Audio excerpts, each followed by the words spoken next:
Welcome to Working for Progress, a podcast from Tribe Porty, a community co-working space in Portobello, Edinburgh. Through open and honest conversation, this podcast starts with something simple and ends somewhere closer to awe. This is our first thematic season, and we're exploring the body, how the body speaks to us, how we listen or don't, how work shapes it, and how it shapes the work back. We'll talk to guests from very different working lives about everything from chronic pain to kink. Welcome to Working for Progress. Today we're joined by Caroline Gibb, a community development lead working in palliative care. Caroline helps individuals and communities navigate experiences of dying, caring and grief. We talked about what it means to do emotionally demanding work while living with her own chronic illness and pain, the gifts of perimenopause and the shifting realities of a body that doesn't always behave predictably. Welcome, Caroline. Welcome. Thank you. We're going to start out nice and easy with your current 5 simple pleasures. 5 simple pleasures. Actually, it's quite hard to restrict it to 5. Okay, well, because knock yourself I love out. to collect little pleasures.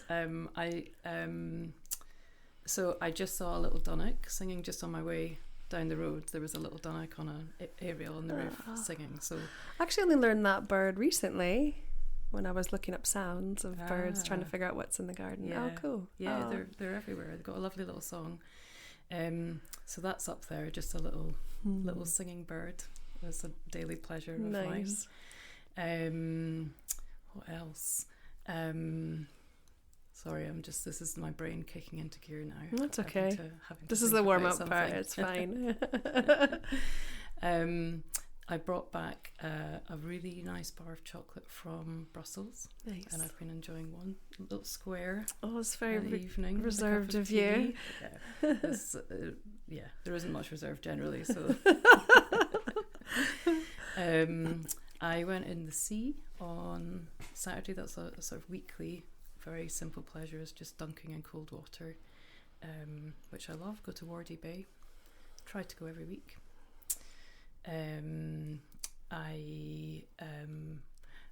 I think it's kind of hard to break it down into just little, like specific little things, because I kind of want to say just being in nature, and then there's all the little things that are in that. So I guess the 4th one would be like just walking the dog somewhere in a nice big green space, where there's just a lot happening. A lot of energy kind of vibrating, but it's actually really nice and peaceful.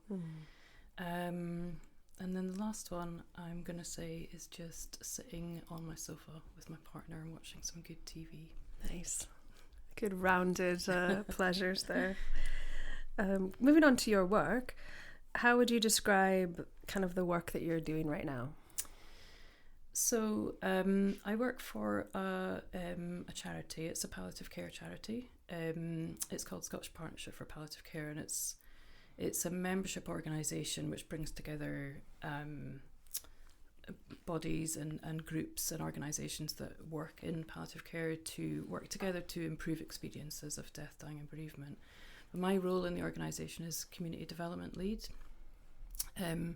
So I'm slightly removed from that clinical side of things, and I do work under what we call Good Life, Good Death, Good Grief. And that's really around kind of supporting communities and individuals to look at how they can improve experiences of death, dying and bereavement, and how people can generally be better equipped to support each other through caring, dying and grieving. So I do a lot of different things that come under that umbrella, work on different projects. We produce a lot of resources. The main things I do are I work on our end-of-life aid skills for everyone course, which is a public education or a community course, which is delivered by volunteers all over the country, free of charge. And so I'm involved in the development of that. I deliver it as well. I train and support the volunteers who deliver it. So that's kind of the biggest part of my job. And I'm also involved in work around creating bereavement-friendly workplaces. Supporting organisations to work towards the bereavement charter mark for workplaces is one of the things I do.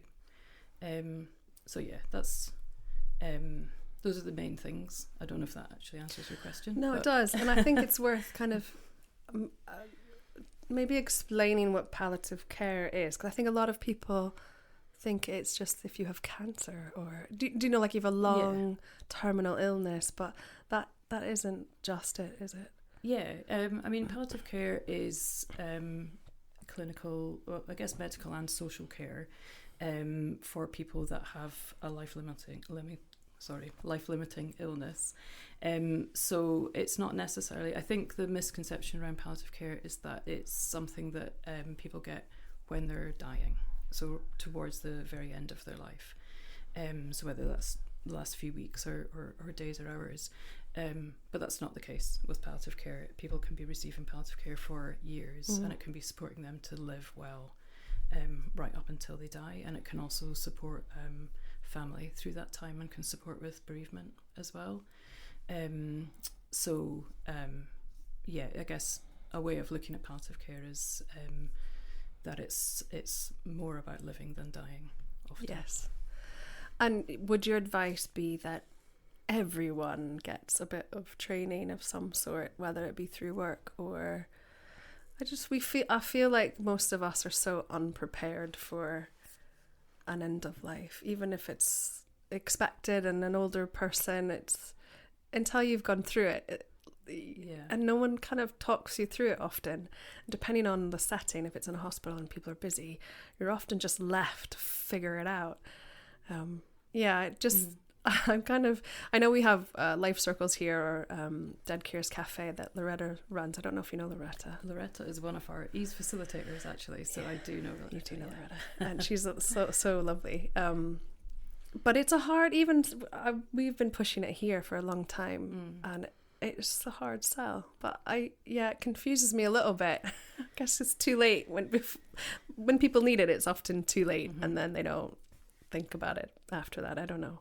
Yeah, and I guess that's basically what our work is around. It's kind of, very broadly speaking, the grand aim is to create a Scotland where there's more openness around death and dying, where people can talk about it with each other more easily, can support each other more easily. And so that's what a lot of what we do and our resources are designed around.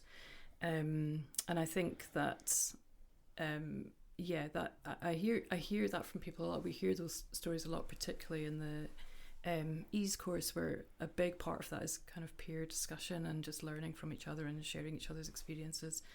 And we do get a lot of people talking about how they wish they'd known certain things, or they wish they'd known more, they wish they'd had more confidence, they wish they'd had the language, the tools when a loved one was dying.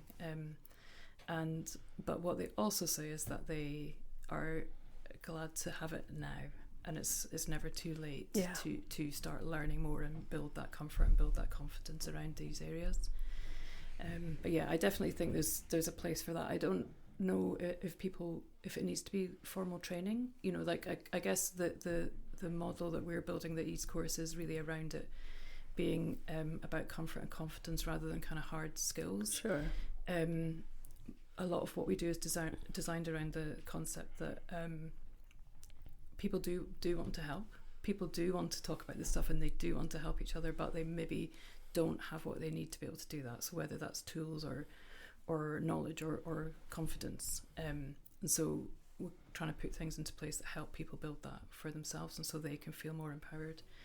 And often that is just putting people in a space and giving them permission to talk about these things. And that, you know, the difference you have between someone coming into a room first and then just being allowed to explore things and talk about them and hear from other people and share experiences and learn. Even an hour of that, the difference in someone can be huge, what they're taking away from that. So yeah, I think I mean, this is my job, this is what I get paid to do. It's not my vocation, but I do very strongly believe in it, and I've got my own experience of loss and grief, and I do feel like that would be very different to go through now with what I know and what I've learned through this role.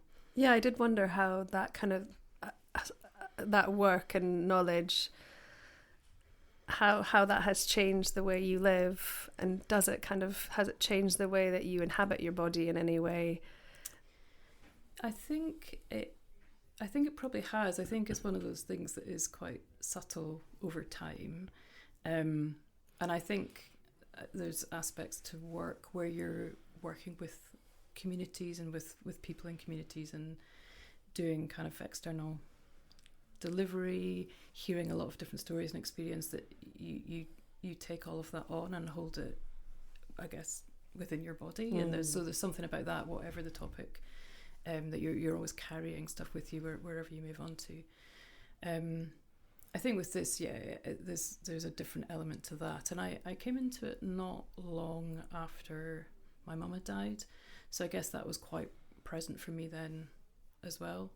And sometimes it's hard to separate these things and to know where those changes or bodily things have come from, or to even identify that they're happening at the time.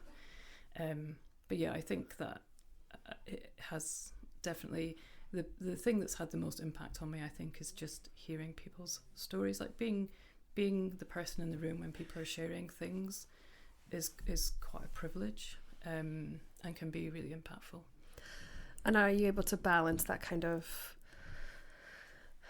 life lessons with also the heaviness of, it's still sad regardless of a good death. So day in, day out, does that impact how you view your life, or maybe how it kind of resides in your body? Yeah, definitely. I think I really had to learn how to balance that, and how to take time to kind of decompress, like to even realize the impact things were having, and that maybe I needed that time to decompress.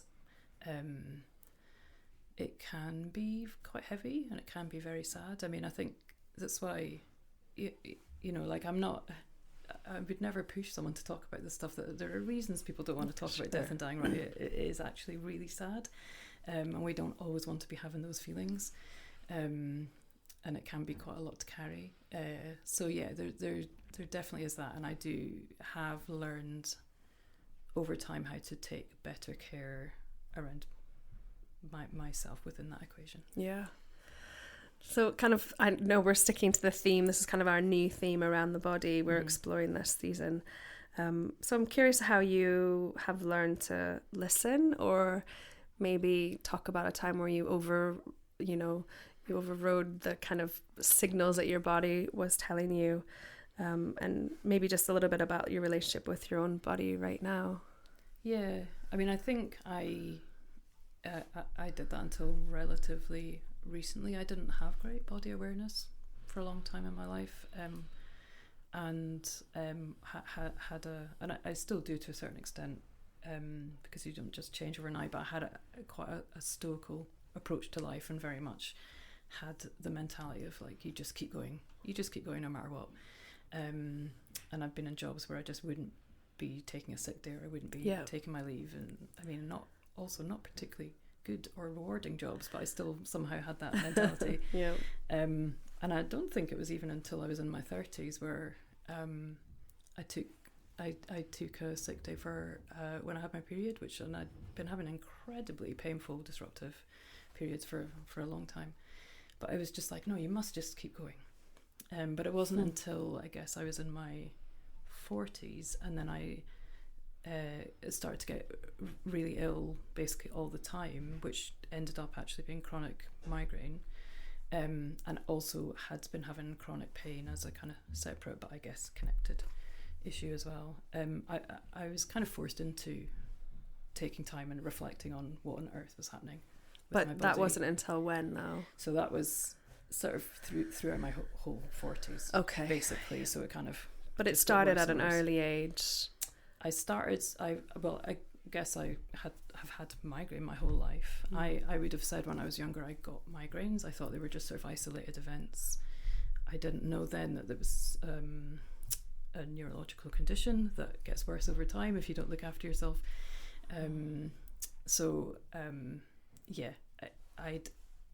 I'd kind of struggled with kind of episodic migraine until I guess... I mean, it feels like it was exactly when I hit my 40s that just my body started going absolutely wild, and that was one of the things that was presenting, was this like just intense migraine attacks that were very debilitating and got worse over that decade. But then also I was kind of crashing into perimenopause, which I didn't know at the time as well, and that's a little bit like having a second chronic illness. Yes. So there's a lot happening, and I guess then you just have to take a step back and be like, what is going on with my body? Like, what do I need to do here? And for me, like, just almost an entire shutdown was sort of enforced, and that, like, I wouldn't recommend that. But from your own body, it was shutting down. Yes, this is your only choice left. Yeah, and I just had to stop doing everything. But I guess out of that has come a reflectiveness and an appreciation of little things. And I think I'm emerging from that now as a better version of myself. Yeah, I'm just thinking about the kind of, I mean, you're definitely not alone. I think perhaps growing up and being told just to kind of muscle through, or, you know, I was the same way, like, it's pained only in your head, and like if you did any kind of sport or anything, and then that was another message that was getting sent to you, you know, push through. And I guess being a woman, you're often told the pain is normal, so then you do think you have to deal with it, you have to just get used to it. It's absurd, actually, and no wonder we can crash and burn.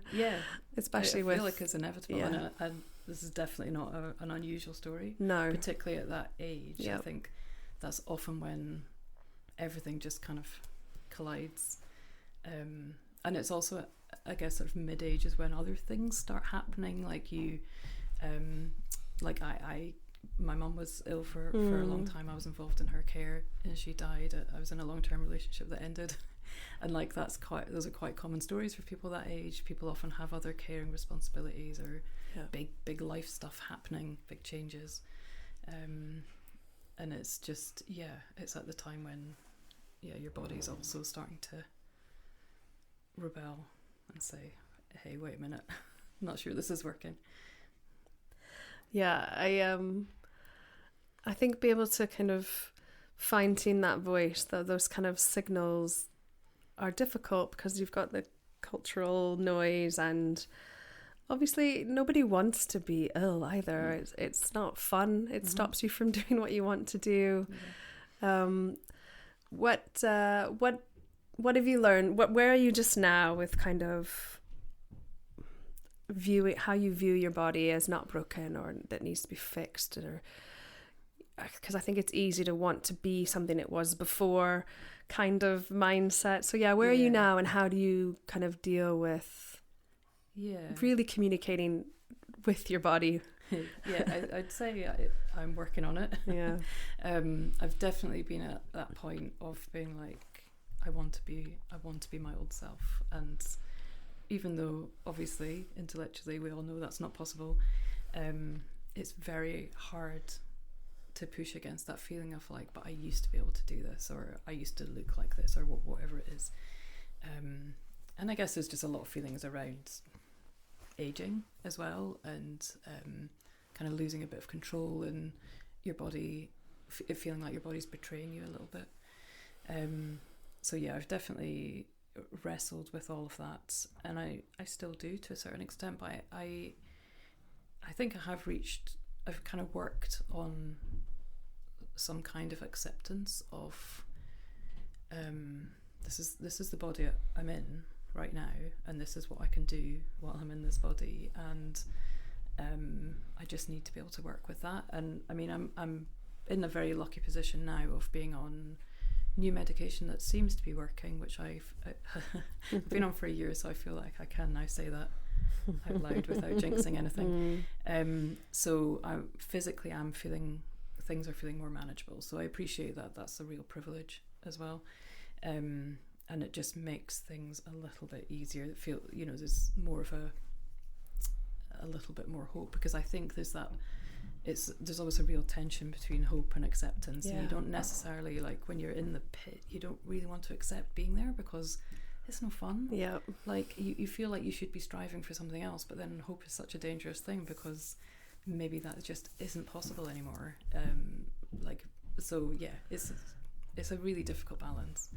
But I think I'm in a place now where things feel okay, and I think that's thanks to a lot of pharmaceuticals, but it's also like I have put a lot of work into that and worked out what works for me, for my brain, as well as for my body, in terms of just trying to have a nice time. I'm not aiming that high, and that's going okay. Yeah, I can totally relate to the kind of accepting.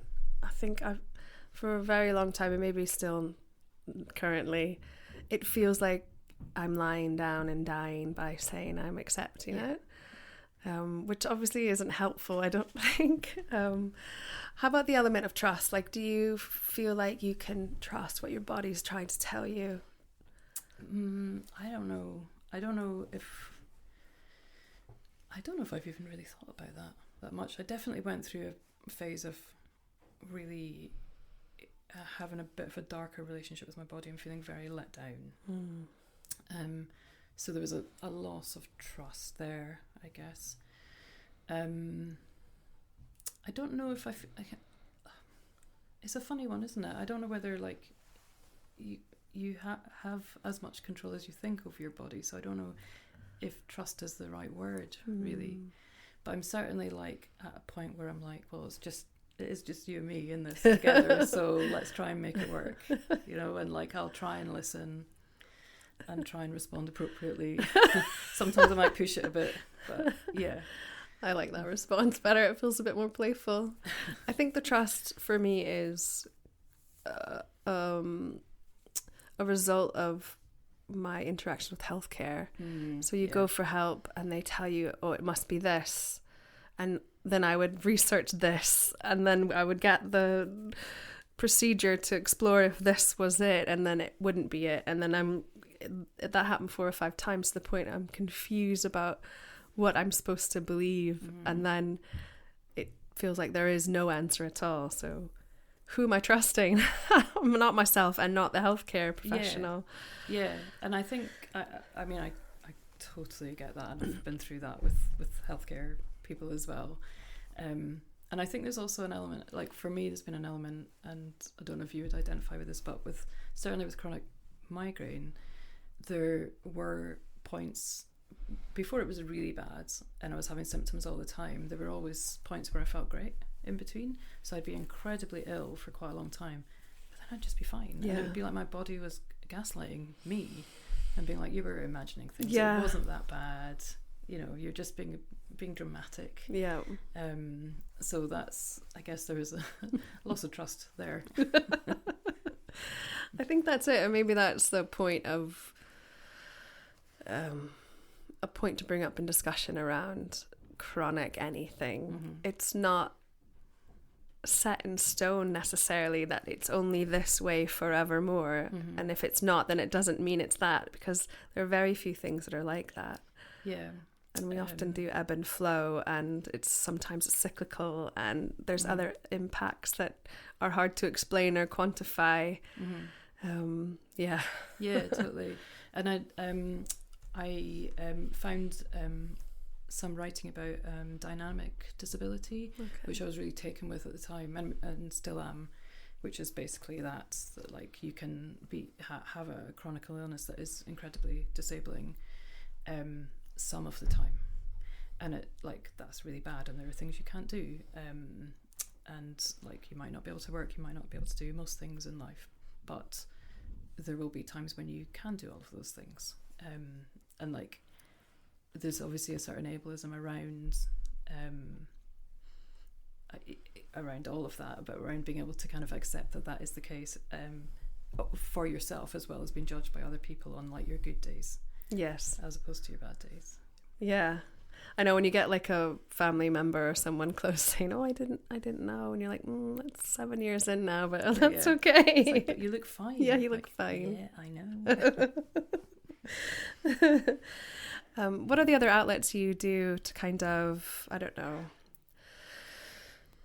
understand yourself better or cope with with the difficulties of managing some chronic migraine. I think you mentioned writing, but are there things that you do that kind of, I don't know, that you wouldn't take away now that definitely add to your life? I mean, writing probably is the main thing, the main outlet for me. Like, I love writing. I have a Substack that I like to put weirdly personal stuff in and then pretend that no one's reading it. And I write poetry.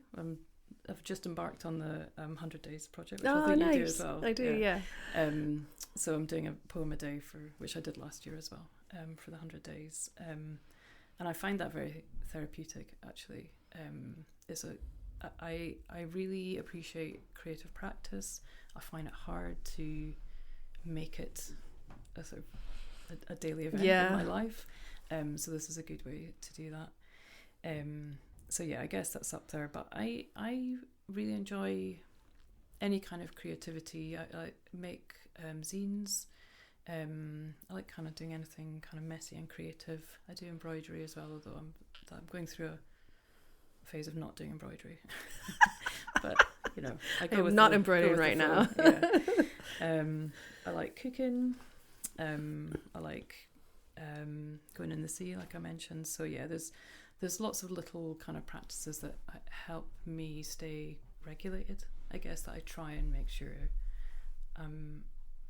If I had a couple of days with high symptoms or just generally not feeling great brain-wise, then I try and make sure I do something off that list.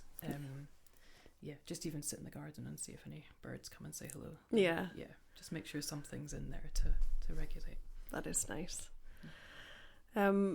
Perimenopause. Yeah. Woo. But I know sometimes, like I do like talking about it with certain people, but then also I can see people's eyes roll with certain people too. And you know, I'm thinking of my 21-year-old son mostly, saying, you know, like, women have done it forevermore. Why are you obsessed with everything being perimenopause? Excuse me. I know. He's a 21-year-old boy, to be fair. But then there's a little voice in my head thinking, well, actually, yeah, why is everything really perimenopause or not? Feels like it is at the minute. Yeah. I think it feels like it is if you're there, if you're in it. Yeah. Because you're looking I'm in it. And you're seeing it everywhere. I mean, I think it, well, I was about to say I think it can only be a good thing. I think there's definitely a monetizing aspect of it, which I'm obviously not really on board with. But I don't know, I think that just because people have been dealing with stuff for a long time doesn't mean we should just keep struggling on and dealing with it in the same way, because obviously it wasn't working. And the more empowered we can be to deal with these, and the more we talk about with each other and are open about it, then the better experiences people are going to have. And I get the urge to be like, well, you know, we've managed up till now, and that's my kind of stoical aspect coming out. But I also think it's so good that there's so much chat about it and so much openness, and that because I think still, even with that, you know, like you're saying, there's people that don't want to talk about it. There's people that don't know enough about it. There's people that don't even know they're in perimenopause. There's people struggling with symptoms that could be quite easily remedied still. So it's not like not everyone's talking about it, and certainly not enough, or not openly enough. Yeah, he's definitely talking about me, because I do talk about it a lot. But you're right, I see friends, and particularly around mental health, and it's really scary to me that the GPs often are not thinking about hormones, and they're just giving out SSRIs or other things on that same vein, and they're not thinking, oh, actually, you are still having your periods, but you are 42, and this is very likely. I mean, I went, and she said, no, you can't possibly be, you still have a cycle, which is misinformed. Yeah, it's bizarre, isn't it?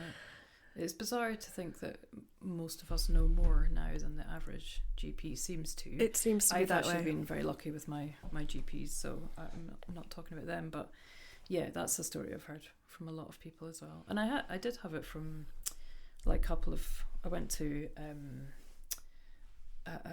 I think it was the breast clinic when I was sort of mid-40s, and I had a very awkward male doctor, and he just looked at my chart and looked at me and he was like, do you think you might be going through the change? You said the change. Yeah. Wow. And I was like, you tell me, doctor. But also yes. And I saw another woman who I said to her, I think I'm going through perimenopause, and she was like, oh no, you're far too young. And I think I was like 45. Yeah, I don't understand. And I was like, yeah. But also, I've just told you that I am, and like, yes, I've just been dismissed. So yeah, it's you're right. I have a 17-year-old daughter, and I'm more adamant that we will keep talking about this and figuring it out. And when she's in her 30s, she's gonna get her hormones tested, so she knows her baseline. And I think there are things that could be better. Yeah, definitely. And I've got friends who are like quite a bit younger than me who are doing stuff like that. They're going and getting their hormones tested. They're thinking about it now. Yeah. They're asking me, yeah, am I going through perimenopause? I'm like, welcome. Welcome to the club. Oh gosh. Yeah, I suppose in the theme of work and thinking about living and change in this kind of stage of your life, and hopefully on the kind of other side of the Black Mountain of chronic migraines, I hope. Mm-hmm. How do you honour where you're at now? I know you say little glimmers that you find every day, but yeah, I guess kind of more thinking along the lines of people that might be listening that are struggling, like, how do you honour this space that you're in now? I mean, I will mention the little glimmers, because I actually do genuinely think that's important and impactful. And I think sometimes it is really hard to think about the big stuff when you're stuck in a dark place, physically or emotionally. It's hard to think about like big joy, big happiness, big contentedness. It doesn't seem tangible. It seems like some kind of distant thing. I mean, I struggle with those themes anyway, just when I'm well. But the focusing on the little things in life, or in a day, or in an hour, or like little joys or glimmers, they're often called, and I just really love that concept. And I think it really appealed to me because I was already kind of there. That already worked for me. I was already the person that would come home with pockets full of like pine cones and shells and things, much to my partner's dismay as they mount up. But to be really actively seeking and collecting them, I think has been a huge part of my life and my recovery, I guess. I haven't really used that word much, but I think that is a thing. And I feel like I've got an absolute bank full of glimmers from the last few years, and it's ongoing, and I see them everywhere now, and it really fuels me. So I do think that's a really powerful approach to life, to honouring where you are, to helping you when you're in a dark space. And I guess outside of that, it's just about striving to be the person I want to be, or live the life I want to be, like thinking about my values and just trying to honour them. So something that comes up a lot in the Ease course that we do, and I mentioned as a big element of discussion, and one of the first things we do is get people sort of more comfortable talking about the big themes, talking about death, dying and bereavement, and the idea of like, are there 3 things you must do before you die, is one of the questions. And I guess it's kind of like a bucket list concept. I'm always amazed at the things people come up with for that. And it's one of the questions I struggle to answer, actually, because there aren't big things that I want to do. It's kind of, the legacy question comes up a lot as well, and I struggle with that one. And I genuinely, I'm like, I just want to have a nice time with people I love and just do a little bit of good while I'm here. Like, it's not, it doesn't need to be much bigger. There's obviously other things to add to that can add a little bit of salt, but that's really it. So I guess that's kind of what I'm trying to do. There's real science in that though, because it's a way of, like, if you're spinning out, a good way is to like look in the room and really notice, like, okay, like there's a little tiny bit of missing paint in that corner of the brick, and like it sets you in the present moment. So if you're looking for, like, I think that's what creative practice does as well, I think, is like, oh, that's beautiful, or like, I love the way the wind is just like dancing across this left cheek and I can hear that bird song in my right ear, and I think you're right, and it makes a lot of sense actually, and we often do look for the big hurrah moments, but if you've got 1,000 little glimmers every day, then that's no wonder that's satisfying. And I do find myself wondering what else there is, you know, when I'm kind of immersed in that. It's like, you know, if I'm just watching a bee in a flower for ages, or listening to the bird song, I'm like, I mean, this is enough. Right? And do you ever feel like a sense of flow when you're in that space, or really immersed in where you're at the present moment? Do you mean creative flow or any you know, where kind of time feels different and you're not thinking about other things? I don't have a good concept of time, generally speaking, and if I sit on a park bench and give yourself over to whatever is around me, whether it's the crows or the loch, then a lot of time can pass. I disappear into that quite easily, which is nice. I enjoy it. That's lovely. But I do need to set timers on my phone if I have to, because you live in a modern world. Otherwise you wouldn't need to, would you? I mean, I often don't bother. You seem like a fairly calm person. Calm. That's it's funny because that's something I've been told a lot, and it's not something I would really have ever said about myself. Would you say it now? I think I'm a bit more chilled out now than I used to be, but I think it's also something that I've realised is what people pick up from me, even so I'm somehow projecting that, even if that's not what I'm feeling inside, which is interesting and quite nice, I guess, but it's taken me a long time to realise that. Because I've had a lot of people being like, you're so calm, and I'm like, and I'm completely stressed. I'm like, am I? That's weird. That's what I was going to ask, because I feel like you've cultivated this aura. Not intentionally. But I think maybe I'm leaning into it more now.